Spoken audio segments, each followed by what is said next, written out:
to Good Game Well Played, or GWOOP for short. I'm Rad and I'm filling in for Hingers while he's away at the Melbourne International Comedy Festival. If you see him, ask him about the show he's got in development where he eats 30 bananas in 30 minutes. Tell him Rad sent you. But first, the news. The StarCraft II Gold Series International finished up over the weekend in Shanghai. The grand final saw Snoot's Zerg come up against Hearthstone's Protoss. Despite Snoot being one of the favourites of the tournament, Hearthstone showed no mercy, taking 3 games in a row to win 4-1 and walk away with $16,000 in sweet cash money. I mean, it's not Dota money, but it's pretty good. For StarCraft. Dota's better. Speaking of Dota, Rustalok for the Manila Major is in, and it's pretty interesting. After last week's drama, it seems Fear and Samel have not left Evil Geniuses, instead picking up Awi and Bulba to round out their team. Do you remember the time Awi played with EG for TI5 and they won over $6 million, and then they kicked him out, and now they're inviting him back? Yeah, me neither. Awi released this very politically correct video about his decision to rejoin. I don't dislike PPD. I don't blame him for what was actually a team decision, and given his position, I would have done the same thing. I don't claim to be a perfect person. While I felt PPD's blog portrayed me somewhat unfairly, some of the weaknesses that he touched on were not completely unfounded. I've taken a lot of things to heart, and I have and will continue to better myself as both a player and a teammate. Awi and Bulba's former teammates Saska and Resolution are joined by Weeha, Misery, and Moo to comprise the new Digital Chaos. Everyone is adamant there's no bad blood, and they've all still got mad love. Cause you know, the last thing you want to do is fight IRL with the people you've got to fight with digitally. Speaking of fighting, the NorCal Regionals happened. In Street Fighter V, Takedo fought back from being down 0-2 in the losers bracket final against Jaewong to land himself a place in the final against Infiltration. But in the end, Infiltration outclassed Takedo to take the cake. Marn and Mago clawed their way out of the 52-player bracket for those that failed to pre-register for NCR, dubbed the Death Pool. Marn brought the antics, either showing that he was just happy to be there, or disrespecting the event and opponents. One can never tell when there's butt-smacking involved. In Super Smash Bros. Melee, Killer for Chicken, aka KFC, showed Bizarro Flame who the top colonel in town is, winning 3-2. KFC made it clear just how wicked his wings are, bringing zinger after zinger. The 4th game was tense with the score at 2-2, but KFC reverted to his original winning recipe, and the rest was potato and gravy. Did I include this story just so I could make some sick puns? That sounds about as likely as chicken nuggets.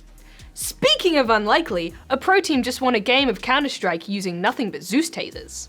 In Game 2 of the Best of 3 DreamHack Austin 2016 closed qualifier, Team Selfless decided to make their own meta against opponents' booty clappers. There's a lot going on in this story, guys. Outfitting the entire team with a weapon that can one-shot enemies, but only gets one shot. Knowing that this move was as risky as Mum's spaghetti, Selfless did not miss their chance to blow. After all, this opportunity comes once in a lifetime. In a post-match video, you can see Selfless coach Ryu break down this delicious display of madness and strategy, where Selfless continually bait booty clappers into ambushes to secure the win. Take that, rewind it back, Selfless got the tasers make your booty go.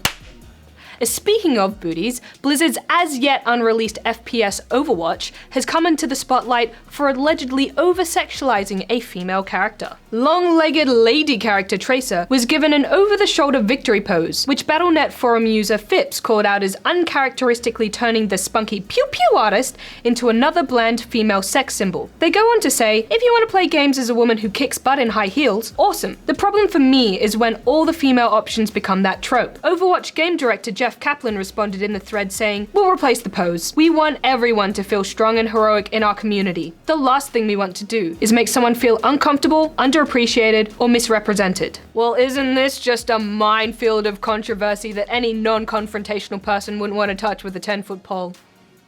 So now that the news is done, let's talk about that minefield.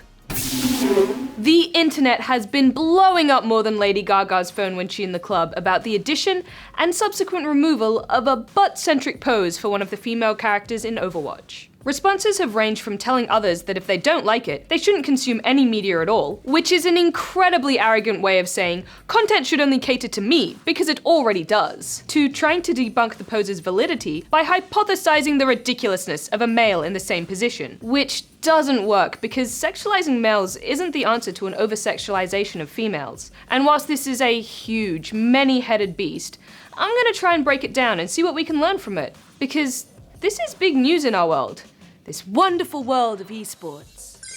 Phipps's original argument was that the pose sharply pulls into focus Trace's womanly figure in a titillating fashion, which is a shame because it feels reductive. Like the game unnecessarily felt the need to include more sexy females, even though Trace's original trait was more fun rather than a sexy. The opposition seems to be concerned that taking issue in the first place is ridiculous. The fact that people are complaining about this, not only that people are complaining about this, the fact that people are complaining about this and it's actually resulting in changes is ridiculous. And removing the pose impedes on artistic freedom, and it's just silly people with silly requests.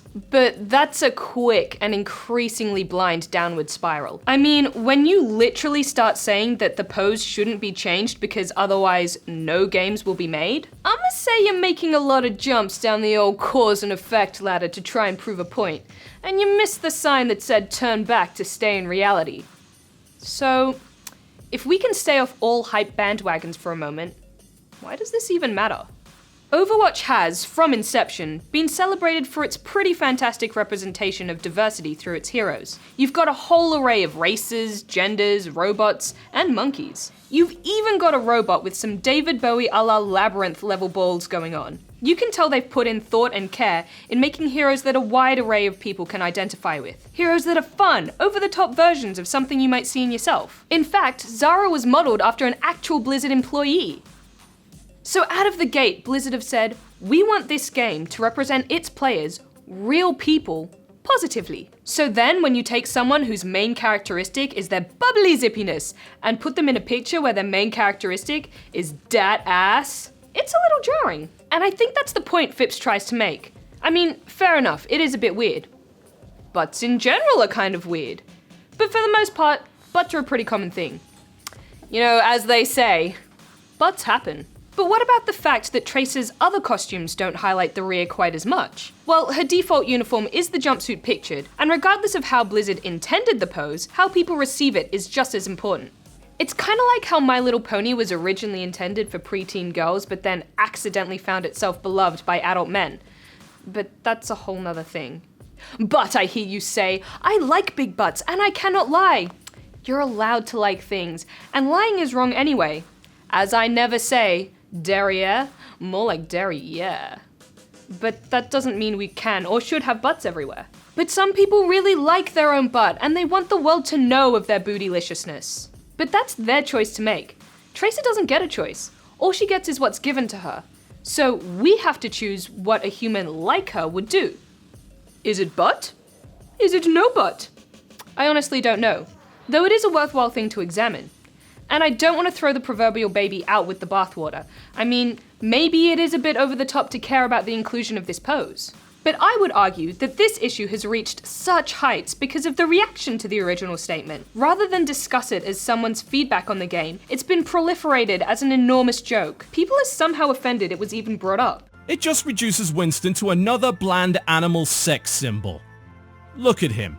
He's presenting himself. But if there's one thing I've learned about fostering healthy relationships, it's that it's always better to say something, even if it might be nothing.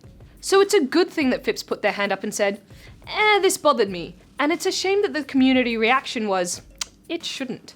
It's not about people being overly sensitive, it's about creating a dialogue. Keep in mind, this thread was on the Battle.net Overwatch forums in the beta feedback section, an online space designed with the express purpose of facilitating community feedback and discussion. It's within Blizzard's artistic freedom to take on as much or as little of this feedback as they want, and it helps developers make the games they intended to, because they can see how people interpret things. It's a sounding board. Like when you ask your mate if your butt looks big in your favorite orange jumpsuit.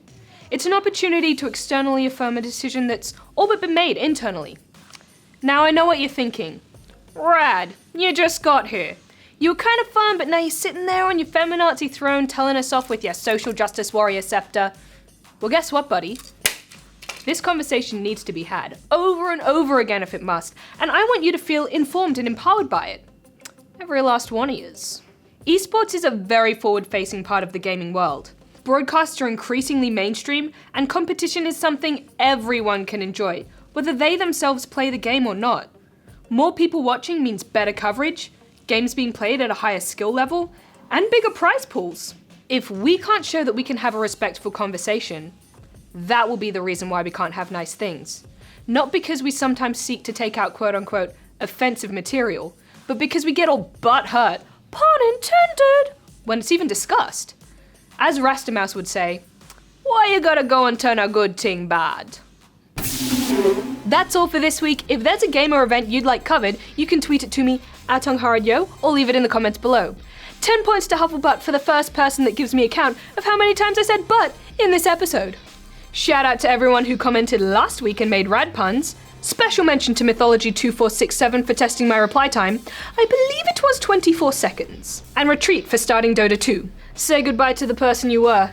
You're in my town now. Until next time, don't be toxic on the internet, and I well and truly mean it, especially this week. Rad out!